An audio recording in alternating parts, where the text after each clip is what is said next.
Hello and welcome to the Sage Handbook of Human Geography and this conversation between Susan Smith and Katherine Gibson, which is taking place in Girton College, Cambridge, England. My name is Roger Lee. I'm Professor Emeritus of Geography at Queen Mary, University of London, and I'm Editor-in-Chief of the Handbook. Now, the purpose of the conversations is to act as a kind of interactive introduction to the handbook. There are three sets of conversations that we're recording. One of them is about the derivation and trajectory of ideas in human geography. Another one is about the relationship between society and nature in human geography. And this one is about the role of geography in reaching beyond the academy and indeed beyond geography and to other disciplines. The conversationalists are Katherine Gibson, who is Professorial Research Fellow at the Institute of Culture and Society at the University of Western Sydney in Australia, and Susan Smith, who is Mistress of Girton College and Honorary Professor of Social and Economic Geography in the University of Cambridge. Katherine Gibson's work is associated in particular with post-capitalism and the construction of alternative forms of economic activity and enterprise. Much of her work had been undertaken with Julie Graham, and together they have not only begun to rethink the nature of economy and to propose alternative ways of thinking about it, but also to be very active in the construction of those new economies. Katherine, of course, continues her work and is still heavily involved in active involvement in these new economies, as well as writing about them. Susan Smith came to her current interest in housing via social geography and an early interest in ethnicity and race. Her work is remarkable in that what it does is to take conventional wisdom and then critique that wisdom, but often to turn it back again against the processes that she's concerned with. So, for example, in terms of housing, she's particularly interested in the role of financial innovation and sophisticated market making in rethinking and restructuring and remaking housing markets that are more fit for people and are able to provide what people are looking for in the engagement in those housing markets. So I couldn't think of a better pair of conversationalists to talk through the connections that they have found and explored and revealed between geography and the world beyond geography. And I think you're going very much to enjoy what you hear in this conversation.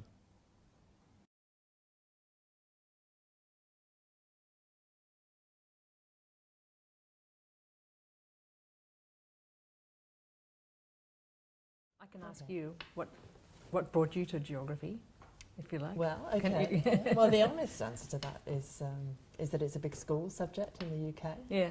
So, and I was good at it. It happened to fit in, you know. And I went, you know, it was a subject I was good at, and I liked it because I was a rock climber. Right. So I was very drawn actually to physical geography. And one of the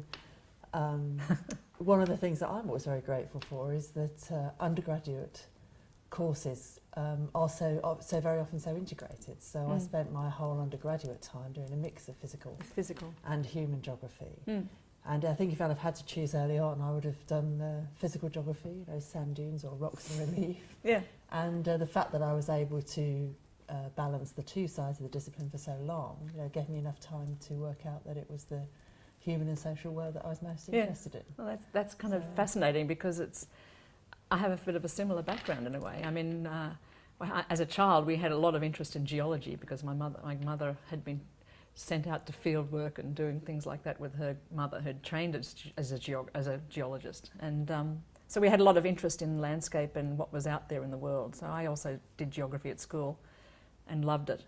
And went into university doing both geology and geography.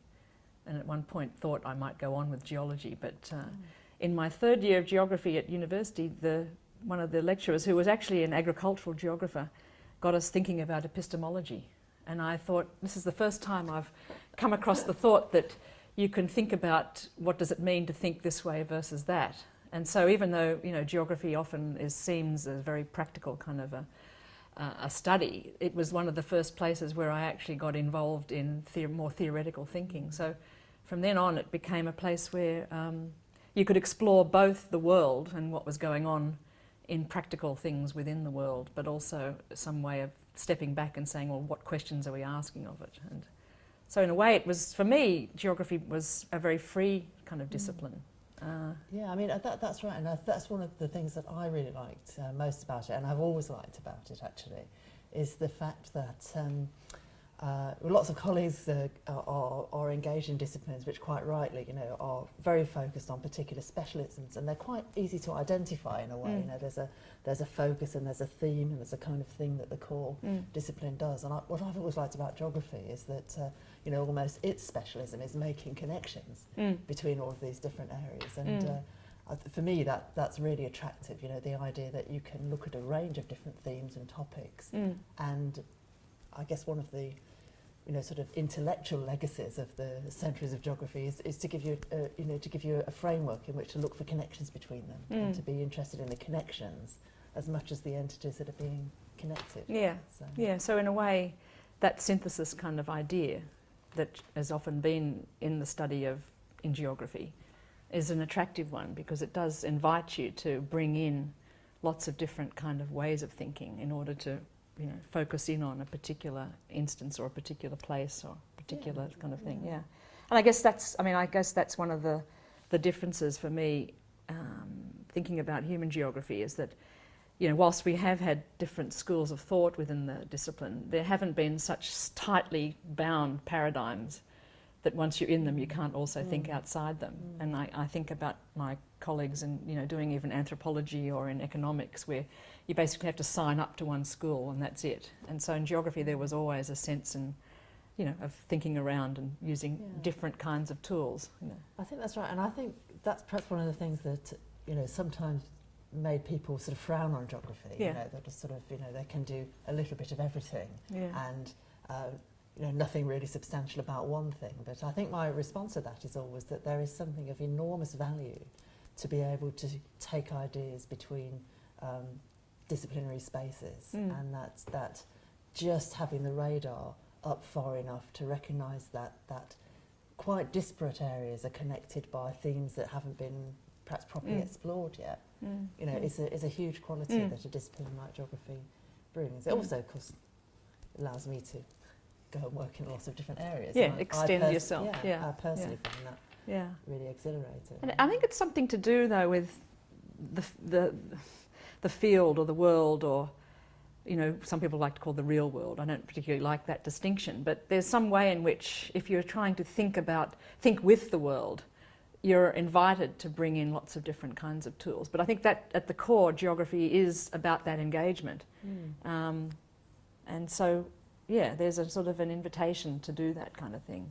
But I'm kind of interested in how it is that you shifted from the physical geography, you know, the rock climbing and that kind of thing, into more the social. What was that kind of movement? That's quite interesting, because I did leave my undergraduate degree very interested in sand dunes. And I think if I'd have gone on to a PhD at that point, I would have done something on dunes. I was very interested in Arizona environments. They just fascinated me.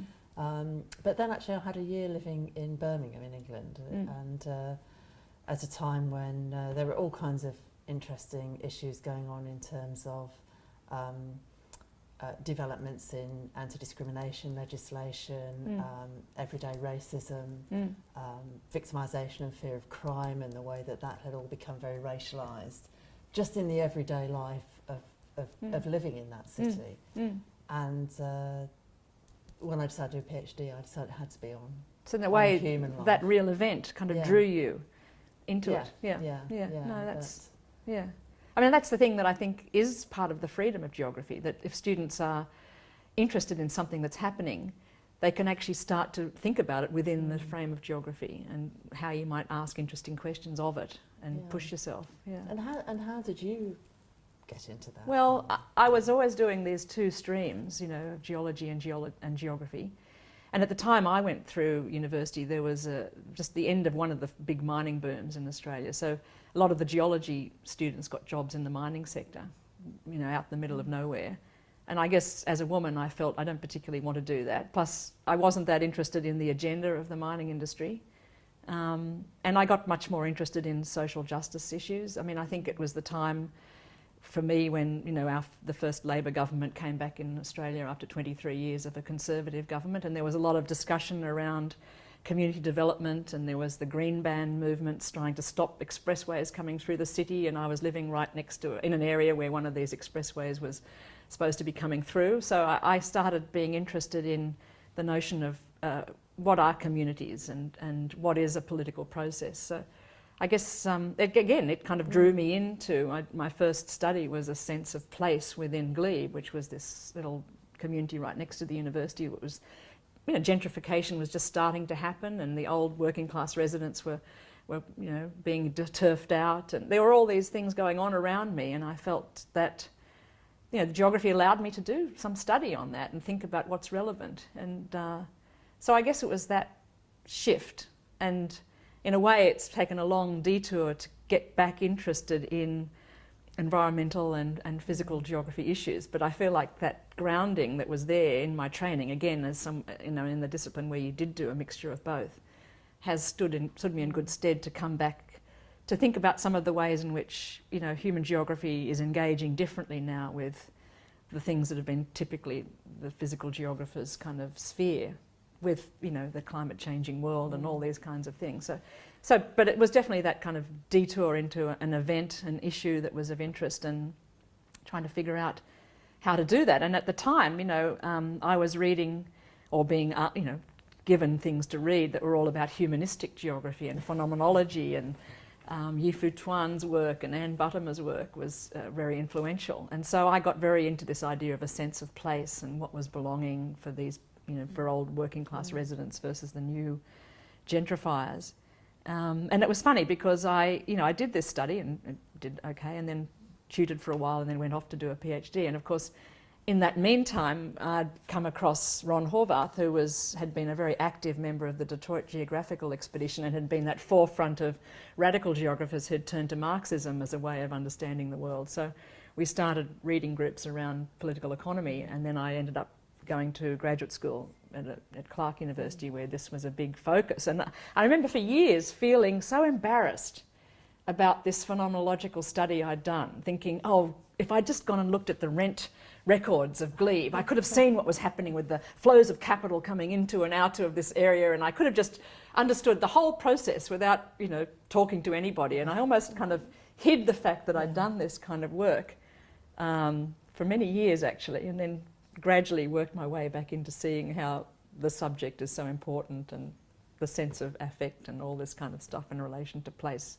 was so important. So I, you know, often think back to both how interested I was in it and how I kind of felt like I had to suppress it because there were these other structural forces that could have been more easily accessed and helped me understand the whole system. You know. I think that was a kind of interesting sort of set of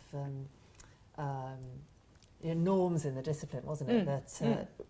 Because I mean, I guess from what you're saying, many of us got into the discipline because we thought we could somehow make a difference. I mean, perhaps in the days when we were much younger, it was a kind of naive hope that you'd be able to do something that would improve people's lives, or, you know, make the world a better place.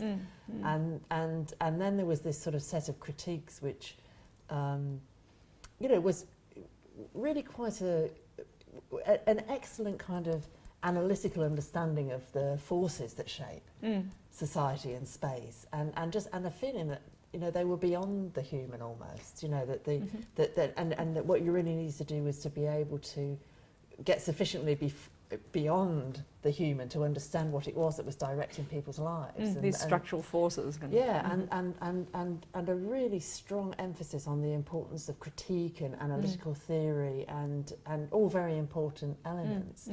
But then if you lost that human dimension, you almost lost the notion of hope. The notion that, you know, the world could be a different place. And so bringing those meanings back in the way that you very much have done, actually, gives people a sense that of course there are huge constraints from all of the decisions and infrastructures, and the past has a lot of, brings a lot to bear on the present, but human forces can shape the future, and so to bring those two things together, to understand the power of the structures that shape human life, but to understand that they had to be made by human decisions, gives us an enormous possibility to understand that the future can be made different, also by human forces. Yeah. So bringing together, if you like, the materials and the meanings, which I think almost human geography is in a position where for the first time perhaps it's really doing now in a concerted way. It's perhaps an exciting moment. It is, I think, because whilst there are different schools of thought within geography, there's a lot, I think, perhaps a lot more respect for each other's, what the effects and benefits of this particular way of seeing things versus another. Whereas I think in the more kind of combative era, and I think, for a lot of the radical geographers breaking out of the quantitative kind of methods that they were taught, that was, there was a need to struggle. And, we had to get embedded in, reading Marx and thinking about political economy and this kind of thing in order to understand it. It was a whole new field, really. And so in that sense, you had to blot out the other kinds of work. But for me, and I guess for Julie, we started working together as graduate students. And one of the reasons we got into that kind of interest in restructuring was we were, again, living in a region in New England where there were plant closures all over the place. So the first papers we wrote together at graduate school was for a course for Dick Peat, actually. We were really trying to say, how can we take this theory of capitalism and understand all these processes happening in the region where a lot of the manufacturing firms were leaving or had left. And so we went and just interviewed a lot of managers of paper factories and so on that were closing down, and looking at the unemployment in the region and so on. But starting to realise that we needed to have a more fine-tuned theory here than this kind of just blanket vision of structural forces and so on. So again, it was an inspiration from the place in a way that it pushed us towards trying to extend the theory to look at difference, really. I mean, this was a theory of economic development based in capitalism that was kind of homogenising the world, and yet here we had these very different, uneven practices happening all over the place. Which kind of raises loads of different things, but one of the things we really ought to say something about in this conversation, you were saying about that perhaps combative period of, almost a struggle to make a certain set of ideas prevail, yes, and the lack of space perhaps for other ideas that inadvertently in a way created. And then you not only went and did research that helped you to kind of fine-tune that and look for different ways forward, but you also chose a different way to publish and present that work, didn't you?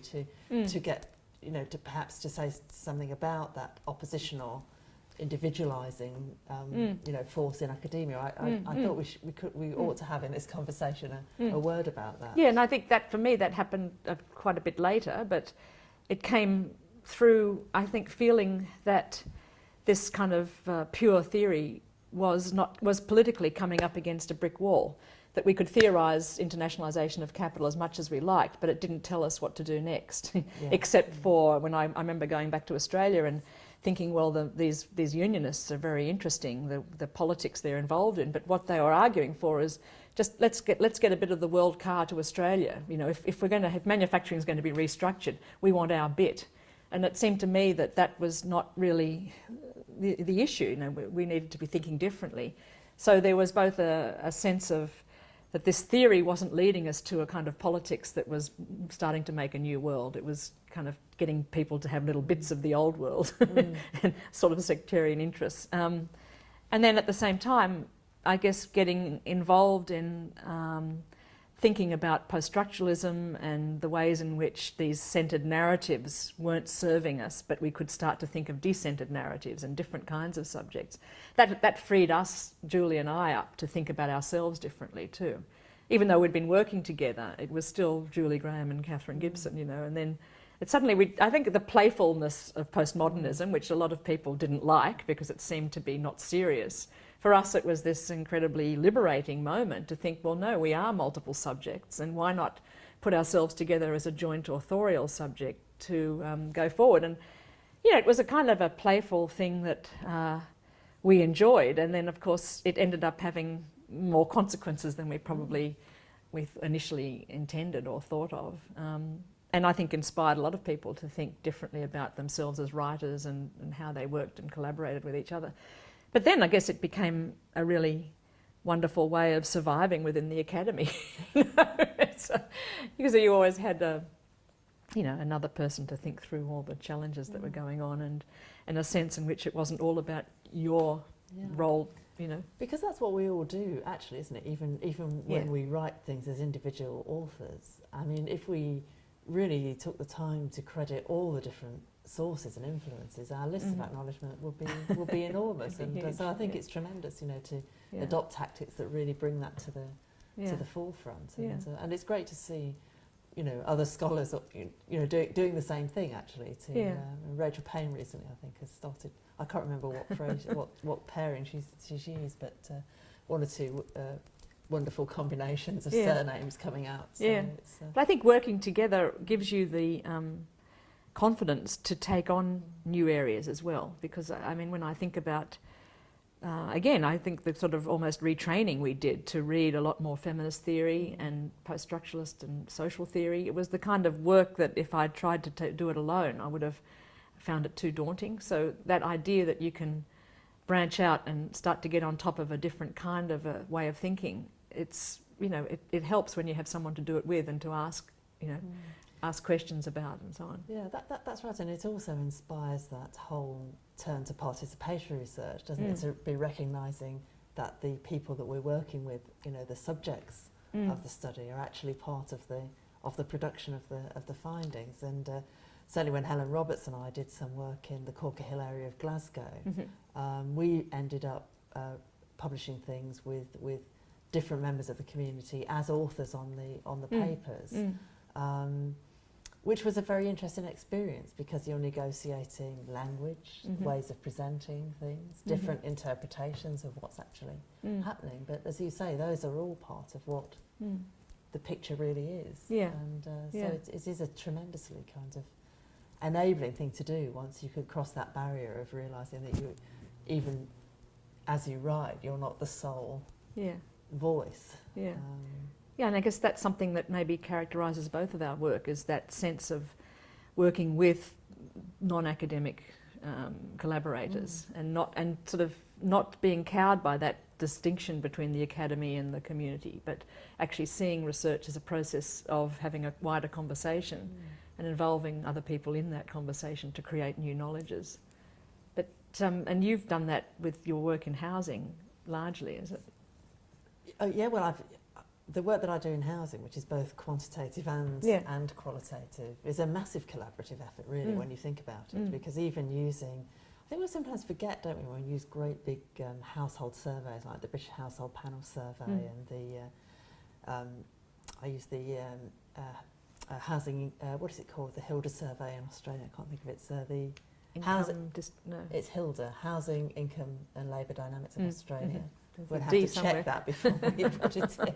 The Hilda. Anyway, these large longitudinal data sets are only there because you've got groups of people who every year or every 2 years are prepared to report the really key decisions, the key biographical shifts, the key economic and social changes. So even in that work, I feel when you're working even with these big data sets, it's really critical to remember that there are groups of people behind them. But obviously with qualitative work, you've got huge numbers of people really involved, the interviewing process and the transcription process and the if you're coding it, all of those sorts of processes. So that it is a huge collaborative effort, really, which I find very exciting, but also, of course, it raises all kinds of issues. But I think one of the things it really focuses my mind on is the thing that you raised a little bit earlier, which is that you can theorise a lot about how the economy works, for example. It doesn't help you understand what to do next. And I think we have been really strong on critique in human geography in a fantastic way. And rather short, perhaps, on normative theory, on thinking through what the future could look like, let alone daring to say what perhaps it should look like. And I think, personally, I get lots of ideas about that from reading qualitative transcripts, from actually thinking about how people are experiencing the world today and what they would like out of it tomorrow. So a concrete example of that is the work that we did on a study called Banking on Housing, which was a qualitative interviews with working age mortgagors, people who were buying their house with a mortgage in the UK. And we asked them all sorts of questions about assets and debts. And as I was reading through the transcripts a few years ago now, before the crash, I suddenly realised that when we asked people how they thought about their wealth in their home, they were using phrases like cushion and safety net and resource of last resort. And suddenly I remembered that they were using phrases to describe their housing wealth that in other literatures, like for example in the world of social policy, they would be using previously to describe the institutions of the welfare state. And it suddenly hit me like a bolt out of the blue that people were using mortgage borrowing to access housing wealth, not because they want to have high days and holidays and new shoes and wonderful outfits, but because they were absolutely desperate to meet pressing spending needs, and that had become their new welfare resource. And so we began writing about the substitutability of housing wealth and welfare. And it's proved to be, now we look at it quantitatively and other people are doing the same, it's proved to be a really important thing. And so then that starts to turn your attention to, well, you know, what should we do with housing wealth? What kind of policies should we be making? How should we be best supporting people? So I think, you know, there is a real normative steer from the everyday world. That's right, yes. So in fact, people were seeing, you know, the fact that the welfare state was no longer the main vehicle by which a society invests in a future for everybody. It was people were having to do that through their own housing investments. Yeah, raises another whole set of questions of individualization of that. And no, I think that's very interesting, isn't it? Because then that has some sort of speak back to policymakers. I mean, it's a way of reflecting the world back in a new way to say, what is this trend really leading to? It's a kind of part of a critique, but it's also part of a what can we do next? And you know, one of the interesting things for me about the financial crisis, which I know that you're interested in as well, but one of the interesting things for me is that if you actually look at what governments did in the immediate aftermath of the crisis, what you've got is a whole group of academics providing a very important critique, which said that all this, you know, too much borrowing is problematic, and implicit in that was let's draw back, you know, let's buy now, pay now, rather than keep borrowing. You had a whole set of governments that were saying, no, what we must do is restore credit markets and get back to business as usual. But you hadn't got very many people saying, but is there some other way? Is this really the world we want? Yeah. That's when right. I was looking for the answer to that, I looked at your work actually on varieties of capitalism. Because to me that is an area that people can look at to recognise that even in the world that exists today, there are some different ways forward that we can find from the varieties of capitalism that really are practiced. It's just we've got to look in the right spaces and frame them differently, really. Yes. And I think that's, you know, for me, I guess the overly critical mode is, you know, was a kind of a way of folding everything into the structure rather than seeing these experiments that people are involved in as themselves being kind of experiments of possibility that we as researchers can help to amplify and to help problem solve with. So, you know, the way in which so many things going on in the community around economic activism, whether it's a time bank or a worker cooperative or an ethical trade practice or something, are posed then from the critical standpoint as something that's not quite successful or not quite working well enough or able to be co-opted, rather than seeing your research as coming alongside this practice and say, well, how can we start to think about ways of including more people in this, or dealing with that boundary that might be there between inside and outside, or figuring out different accounting mechanisms that might help us track where surplus is flowing. And I guess that's kind of where, you know, keeping an eye for all these ways in which people are innovating and experimenting and joining with them in a sense is kind of where our work led to. And again, it's it's really taking inspiration from the world. It's saying what is out there if we open up our vision to see these things as experiments, just like society is an experiment. You know, the welfare state was an experiment. National economies are experiment. They're enrolling metrics and discourses to make something happen. We can be part of a process of making different kinds of discourses, developing different kinds of metrics to help a different world become. And that's partly the work that we've been doing in our latest book on Take Back the Economy is, you know, how do we think about finance as an investment in a future? And if you start thinking about it that way, what kind of different practices might you see you want to support? So, and the more normative term, something I've always kind of shied away from a little bit. I guess it's because it has a sort of social control aspect to it. But I hear people like Judith Butler these days saying, well, all this performativity of theory is fine, but we have to figure out which kinds of economics do we want to strengthen and which do we want to weaken. And so there is a choice. It's a political choice. I think the point you raised about Judith Butler and performativity, and that's been so influential, hasn't it, on the discipline. But I think that's absolutely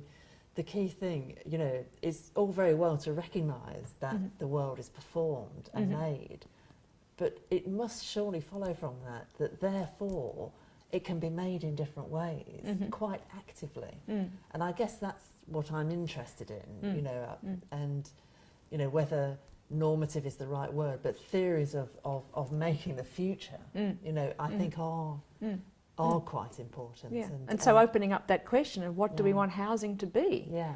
You know, is it really shelter that provides well-being for everybody, or is it this vehicle for producing this nest egg that's going to help you survive the next crisis? And the mechanisms by which that could happen through whether it's co-housing or community land trusts or different kinds of social housing.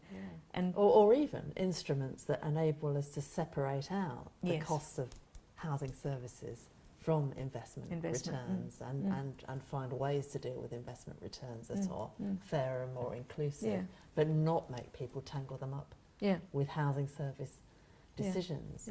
But I think the point, going back to the work that you were doing around bringing ideas forward, that is so critical, is that it seems, I don't know how much time you spend with politicians and policymakers, and I spend much less than I should, but I do try to get ideas across to them. But the thing that I realised is that what they are short of are new and different ideas. You know, we've had this sort of round of evidence-based policy, which we all know really is sort of policy-driven evidence gathering, and so you know that's not making things change. But ideas can, and to bring different ideas forward, to give policymakers new ideas to work with. It seems to me it's worth trying. It is, and I think that's perhaps where geography has been a bit reticent, you know, that in a way what we're doing is saying, let's engage with economics, for instance. Let's engage with these other disciplines that perhaps aren't coming up with new ideas and put them forward from a geographical point of view, which is still trained in various kinds of economics or sociology or this kind of thinking, and say that we actually have something to offer here as a new way of framing it. And, you know, that involves kind of, I guess, valuing that standpoint that we have as geographers and overcoming that sense that it's, you know, it's maps and chaps and, you know, that still is out there, I think, you know. And I guess we can do that through very specific kind of interventions, like the one you're talking about around the housing sector, or the one I'm talking about in terms of, you know, different mechanisms of enterprise development, for instance, whether it's social enterprises and so on. So yeah, I think there is a moment. I guess also there's a wonderful moment now with the challenge of the Anthropocene, you know, this climate changed world that we as humans are having, you know, a major impact on, to kind of bring our thinking of the human subject and their role in making new worlds and our relationship with other species and nature, putting that on the agenda in a new kind of way. I can't see any other discipline in a sense that's more well equipped to do that than geography. But, you know, I guess we need to be putting that forward, you know. I think that's right. I think geography's been so scared of its integrative kind of role. And I guess in the past, I mean, I don't know how long your memory for these things is, but I remember all kinds of things that were going to bring geography as a discipline together. You know, there was going to be quantitative methods were going to do it, or particular concept like networks were going to do it.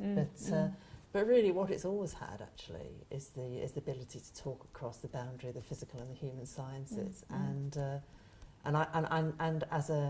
as a learning discipline, it's left us all with a trace of that and an ability to engage with it. And so that is a huge strength of the discipline for the future of the world, really. Yeah, and I think, you know, something like the way in which GIS is being now used in a more participatory way, for instance, is a way that those tools can be turned towards the kind of agendas that we're interested in, which is, you know, working with people to start to think about a different future. Yeah, it's a big challenge though. Well, it would be naive to think that there was a magic bullet, I think. But I do think the kind of work that you've been doing and the kind of ideas we've been discussing to just bring ideas from places in which they're quite often hidden into the orbit of people who do have the ability to engage with them and change things, whether they're big or small, is something worth doing, and working with people to get their ideas on the agenda. And we can't underestimate, I think, the role of stories in all that, you know. The stories that we can tell based with on the ground, you know, with real people in real places, can have an incredibly powerful effect if they're placed within this framework of a different way of looking at things. And I guess that's, you know, that's a wonderful way in which geography moves between abstractions, levels of abstraction, you know, that we're always kind of testing our ideas out in the field to some extent, the field being defined in a very broad sense. So you know, that's some of the richness that geography offers, and often, I guess, in terms of thinking about the future, hearing stories of people already doing that helps, you know, and as I think the role of storytelling, narrative, within this other toolbox of quantitative methods and other more systematic qualitative methods is a very important one. I think it's critical. I mean, and the other thing that springs to mind as we speak about it are writing skills, because I mean, this is quite an innovative way of getting discussion into the lexicon, but mostly we write, and some geographers are brilliant writers, and the role of us as authors writing down is something that I think we often don't self-consciously think about, and writing skills are just a critical part of getting across those stories. And actually, one of the things I've always found very interesting is obviously recorded interviews with study participants, which is what I tend to do quite a lot of. People don't speak narratively as they would write it down, but they have some fantastic stories to tell, and to be able to tell those stories is a huge privilege, but I think it's also something important to get their stories It is, out, yes. out there. Yeah. You know, that reminds me of a project that I engaged with some of my graduate students. We all paired up with community researchers from the Philippines to write the stories of particular social enterprises. So, you know, they had this rich knowledge, and it was an interesting kind of cross-cultural experience to work together to tell the story and to put it in a way that easily was accessible for everybody and could be then used by NGOs to help understand what a social enterprise is and how it unfolded and so on. But it was a great experience because it was for both parties. It was about the power of telling a narrative but then writing it down, and writing it down simply enough to be read, you know, by a wide audience. So I think experimenting with different kinds of writing is a very important thing too. Yeah. And are you able to get a sense of whether knowing those stories change the way the NGOs operate? Yes, I think so. I think having that space to reflect on things is really important for a lot of NGO workers who don't get the chance to. And in this case, we brought them to Australia to a writing retreat. So it was both an experience for them to see a different context and to be out of their own context, to sit and look back at it and start to, kind of, in a way, theorise what was going on. And of course, that helped them get the message out to their funders about what the outputs of their projects have been. So I think, yeah, it really, it helped them in their own work, and it helped them see, I mean, the other thing we did was we made a film, actually. So that was also both a lot of fun, very arduous, but great for people to see themselves reflected back. I mean, they can't necessarily read the stories that we compiled or other English speakers can read it, but to see themselves on film narrating what had happened in their own enterprise and how they built it together was just an incredible experience. And that can be used in a whole lot of different ways. So I think the digital, media revolution and the ways in which geographers are starting to grasp that and use that tool is a really exciting thing to communicate our interest, Perhaps with a more immediate impact on practice then. I think so. We're in such a visual world these days. Yeah. Yeah.